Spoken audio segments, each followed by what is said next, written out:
Alright, so the questions that I want you to be thinking about for the first part of today's lesson is what is Masako's nationality and how do you know? So we're going to break down what nationality means. So while we're defining nationality, we're also going to define ethnicity because these two words are thrown around a lot together. And so nationality is the condition of being a citizen of a particular nation. For example, myself, Miss Toma, my nationality is American because I was born and raised and have lived all my life in the United States of America.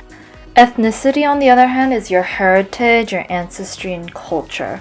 So, for example, again, using myself as the example, my ethnicity is Korean and Japanese because my mother is from Korea and my father's family originally came from Japan or immigrated from Japan. So today you're going to be answering what is Masako's nationality, okay, as we are reading this book for the third time today. So this is what your classwork is going to look like for today. It is Module 3, Lesson 8B classwork. And again, the questions that we just talked about together. What is Masako's nationality and how do you know?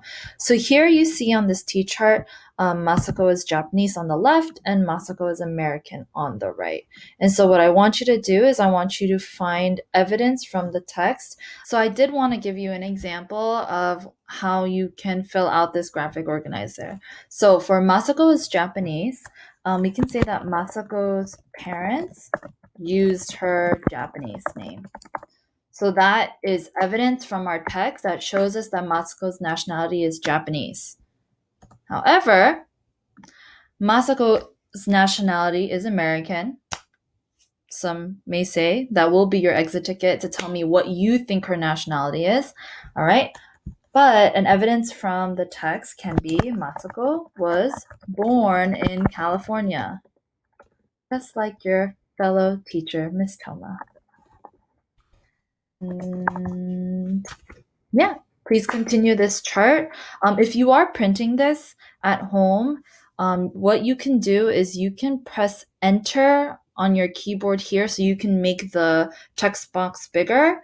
I made it kind of small because what I want you to do as you're doing it live on the Google Doc is you can just keep typing, press enter, and a new bullet will form.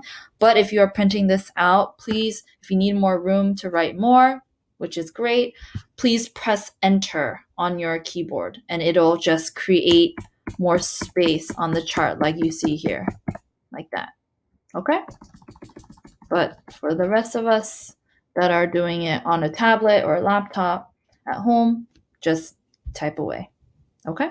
By Alan Say.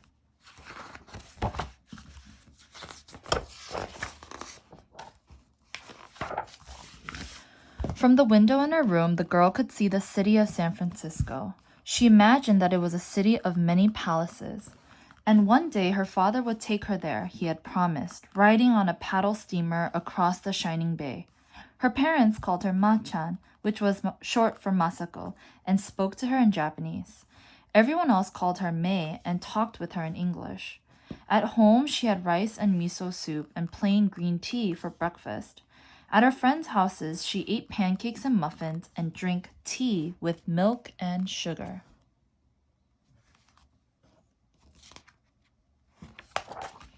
When she graduated from high school, she wanted to go to college and then live in San Francisco, but her parents were homesick and decided to return to Japan, which was their homeland. The daughter was sad. She did not want to leave the only home she had ever known. Once they arrived in Japan, she felt even worse. Her new home was drafty, with windows made of paper. She had to wear kimonos and sit on floors until her legs went numb. No one called her Mei, and Masako sounded like someone else's name. There were no more pancakes or omelets, fried chicken or spaghetti. I'll never get used to this place, she thought with a heavy heart.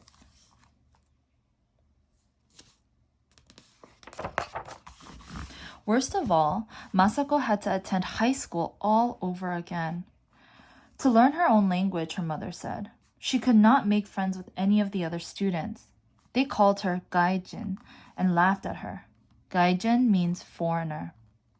The woman who taught English conversation did not seem much older than Masako. Maybe she'll be my friend, Masako thought. But the teacher refused to speak English with her. She could not teach an American, she said. So Masako wandered around the empty schoolyard. Small sing-song voices came drifting from the classroom, chanting kindergarten English. She wanted to shout at them, "I know the words you are learning.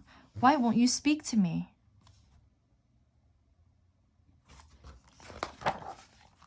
At home, Masako took lessons in flower arranging, calligraphy, and the tea ceremony. She did not understand how anyone could sit on the floor for such long stretches. "Why do I have to do this?" she exclaimed one day. "I'm not going to be a florist or a sign painter, and I like my tea with milk and sugar." "You are going to be a proper Japanese lady," her mother said. "All I want is to go to college and then have an apartment of my own. A young lady needs a husband from a good family." "A husband? I'd rather have a turtle than a husband." "We have hired a very good matchmaker," her mother said. On the following weekend, the matchmaker introduced Masako and her mother to a young banker and his mother. In a fancy restaurant, they drank tea and ate lunch and drank more tea. Then the young couple was left alone for the afternoon. The mothers prayed for the marriage of two good families. The matchmaker dreamed of the full fee she could collect. In the evening, Masako came home fuming. "Isn't he a charming young man?" her mother asked. "Charming like a catfish," Masako answered. "His family owns the bank where he works," her mother said. "I won't marry a moneylender," Masako replied. Masako could not sleep that night. "Mother is determined to find a husband for me," she told herself. "I could never marry someone like that. Never. What can I do?" First thing the next morning, Masako put on the brightest dress she had brought from California and left the house. As she hurried to the bus stop, the villagers stopped and stared. "She looks like a gaijin," they said loudly. "I'm a foreigner in my parents' country," she thought. "And they came back here because they didn't want to be foreigners. But I wasn't born here. I should leave home and live on my own, like an American daughter." The bus took her to the train station, and there she bought a ticket to Osaka. It was still before noon when Masako reached Osaka. She marveled at the city. She had not seen so many cars since leaving California. She felt as though the city noises were welcoming her. The noises of trolley bells clanging, car horns blaring, trucks rumbling, and tall buildings with windows like mirrors. Everything seemed familiar, even though she had never been there before. And most exciting of all, she saw a department store that looked like a gleaming palace. She went in.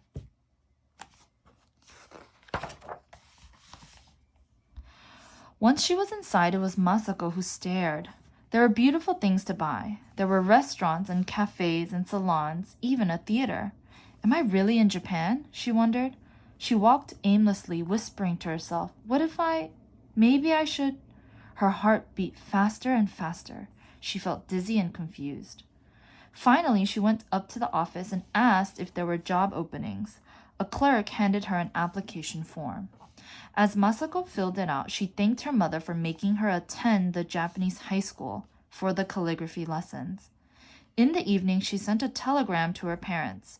She was going to live and work in the city. She would come and get her clothes on the weekend.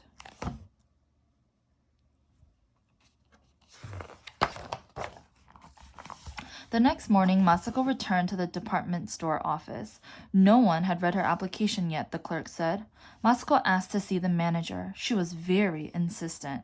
After a while, a supervisor interviewed her. "Can you really drive a car?" he asked, looking at her application. "I've never seen a woman drive." "Many women drive in America," she said. "I see." He nodded and picked up his phone. Soon, a girl appeared and took Masako to a changing room and gave her a uniform. An hour later, Masako was driving an elevator cage up and down, bowing to customers and announcing the floors. She rented a room in a rooming house for university students. Her parents were not happy, especially her mother. It was shameful for ladies to work, she said. Masako did not tell her she was an elevator girl.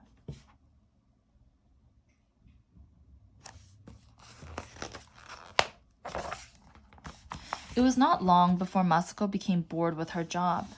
Could I do something else? She asked the supervisor. You can stand by the main entrance and bow to the customers, he said. Only bowing all day long? She asked. He nodded. Masako returned to her elevator. No wonder ladies don't work in Japan, she thought with a sigh. In the afternoon, as she brought down the elevator, she noticed that a small crowd had gathered in the lobby. In the middle stood the supervisor, bowing and waving his arms at a family. Suddenly, Masako flushed with excitement. The family was speaking English. Can I be of any help? Masako asked from behind the crowd. You sound like an American, a little boy said. And you sound like an Englishman, Masako said. Thank goodness, the Englishwoman said. Tell us where you keep your hot water bottles and umbrellas. And handkerchiefs, the man added. Masako told them, and as the smiling English family left, the supervisor said to her, I have a new job for you.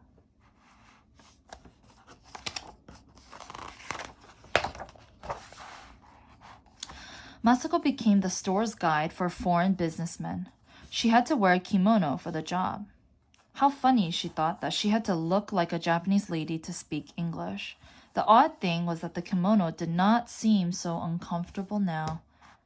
After some weeks, Masako noticed a young man who joined her tour 2 days in a row. She saw him again on the third morning. He did not look like a foreigner, and so she said to him in Japanese, Surely you must know every corner of the store by now. He smiled and said to her in English, It would give me great pleasure if you would have tea with me. She stared at him. I went to an English school in Shanghai, he explained.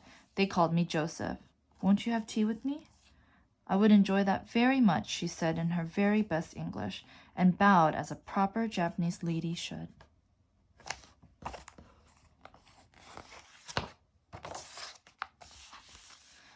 They met later and had tea in a nearby cafe.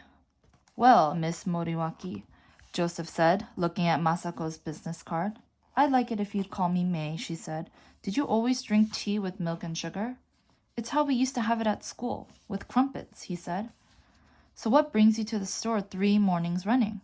Joseph laughed. I worked for Hong Kong and Shanghai Bank.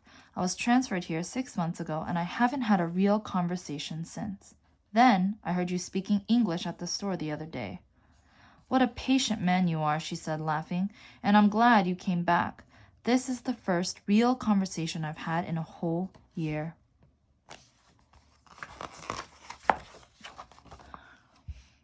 Are you planning to stay in Japan, May asked. That depends, he said.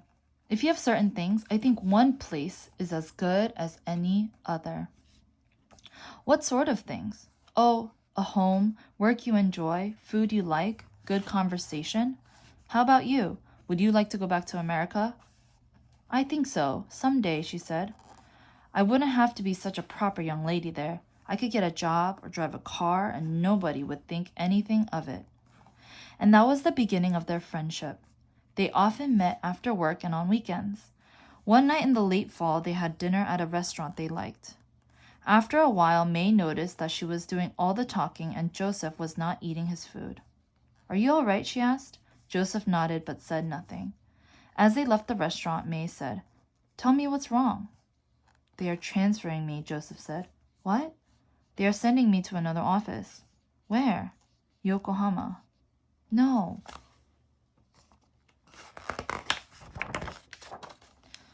They walked in silence until they came to the Kobe harbor. Finally, Joseph said, Yokohama isn't that far away. I'm glad it's not in China, May said. Look, Joseph, I came here on a ship like that. You're thinking about San Francisco, aren't you? Now May looked away. I went to an English school because my foster parents were English. Foster parents? You were adopted? Joseph nodded. There were 6 of us, all adopted and all scattered now, and all looking for a home. May, home isn't a place or a building that's ready-made and waiting for you, in America or anywhere else. You are right, she said. I'll have to make it for myself. What about us? Joseph said. We can do it together. Yes, May said, nodding. We can start here. We can adopt this country, he said. One country is as good as another, May smiled. Yes, Joseph, let's make a home.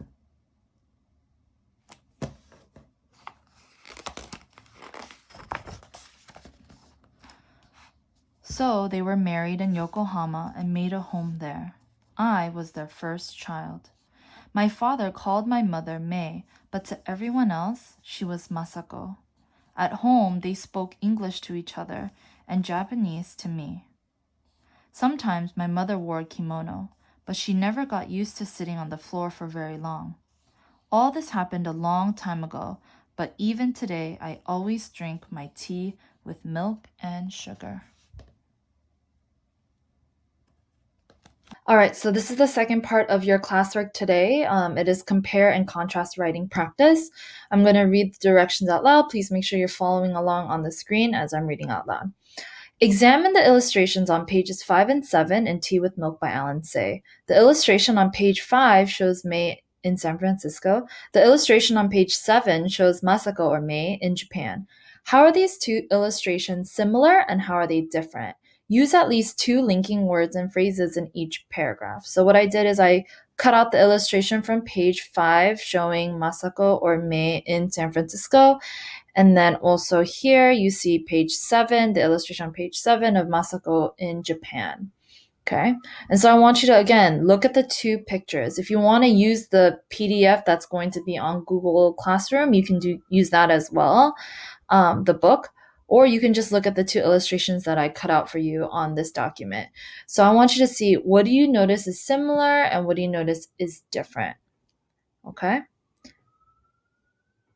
then what I want you to do is I want you to take a look at the linking words and phrases here. This is going to refresh your memory of what the compare and contrast linking words look like. And then here, super important, paragraph frames. Just like our sentence starters and sentence frames, these are going to help you organize your paragraph in this last box. The prompt being, how are the 2 illustrations similar and how are they different? These 2 bullet points that you see here for the paragraph frames are going to help you organize your 2 paragraphs by organizing related information together. For example, the first bullet point says, the illustrations on pages 5 and 7 in Tea with Milk are alike. Therefore, you know that the first paragraph is going to be the similarities between the 2 illustrations. For example, they both, and you'll notice some words are bolded. Those words that are bolded are the linking words and phrases that tell us if we're comparing or contrasting. The second bullet point, on the other hand, tells us that we are noticing the differences. So the 2 illustrations are different because blank. Another difference is that blank while blank. And so I want you to type your response here. And you can just copy or directly type what I already wrote down for you in the paragraph frames. For example, oops, that's so big. Let me change that really fast. Okay, we can write, indent first. Oh, no. The illustrations on pages 5 and 7 in Tea with Milk are alike. For example, they both blank. All right, and then you can add in your own response. It seems like the tab button is not working, so don't worry about making the indent perfect. You can just add 5 spaces, or for this instance, you don't have to worry about the indent of the paragraph, okay? All right.